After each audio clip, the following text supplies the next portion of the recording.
Okay, children, already we discussed about the factors supporting the Indian developments and also the developmental path, isn't it? Continuation of that one, growth of GDP and economics policies. What are the economic policies? Agricultural policy, industrial policy and new economic policy. Other than that also we are having so many policies there.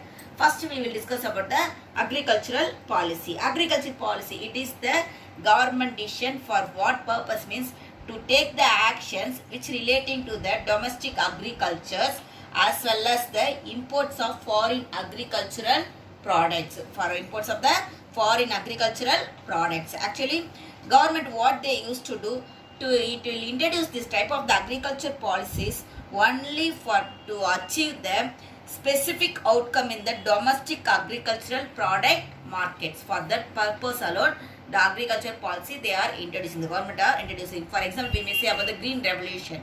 Okay, from the green revolution, we given the high yielding variety of seeds and also more production we used in the agriculture, the new technologies, so many things we introduced in that agriculture policy we introduced there. As for the utilize the chemicals for the fertilizers, they use the chemicals also, isn't it? But that is not good for our health, that we know very well.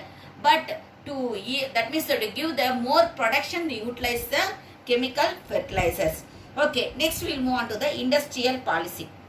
Industrial policy means, of course, it is only for the development of the industries. We know that one, isn't it? That means for in that one, in the industrial policy, what are the things they did means they started the new modernization technology. They introduced the new modernization technology in the industrial sectors. Okay, here we may say that what are the things here agriculture I said about the green revolution, isn't it? Here in this industrial policy, what are the types they introduced means textile and industrial policy. First thing they introduced that one, because textile industry, it is the mother industry of all industry. We may say that textile industry is the oldest industry. Sorry, iron industry only is the mother of all industry. Textile industry is the oldest industry in not only in India, we may say in all over the world. The textile industry is the oldest industry. The mother industry is the iron industry, which is the mother industry of all over the world. Only the iron industry, because iron, without the iron we can't be able to make any machines, isn't it? So with the machines only we are starting the industry. So iron industry is known as the mother of all industry. So to develop the iron industry also, they made the so many policies there. Okay. Next we will move on to the new economic. Already in the last video itself I said about that means I discussed about the new economic policy of 1991. With this one what they did, they started the LPG. LPG means liberalization, privatization and globalization. That type of the model only they introduced in the new economic policy. And what are the other policies they given here is the employment policy. That means to improve the employment in not only in the private sector, in the public sector also they want to improve the employment opportunity. And the currency and banking policy, fiscal and the monetary policy, wage policy, gross national happiness. Okay, gross national happiness, it is actually enacted by the Bhutan country in the 2008 on 18th July. They enacted that one in the constitution. That was first coined in 1972 only. It was first coined by the one of the British journalist when he that means when he interviewed the one of the Financial Times at Bombay airport. At that time only it was first coined as a gross national happiness. What is that gross national happiness? Actually, the happiness, it should be with the people. What the Bhutan king, what he said means that if we are comparing to the gross national product, we need only the gross national happiness.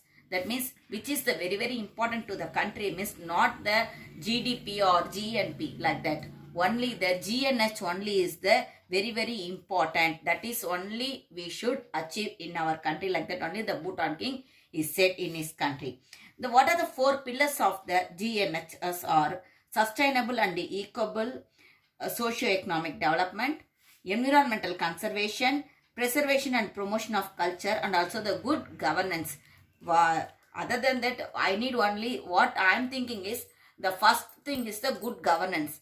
If the good governance is there, definitely the automatically the sustainable and equitable socio-economic it will develop there, as well as the environmental conservation will be there, preservation and promotion of culture also will be there. That means which one should be there first? At first means only the good governance only at first should be there. Okay, next, human development index. What is the human development index?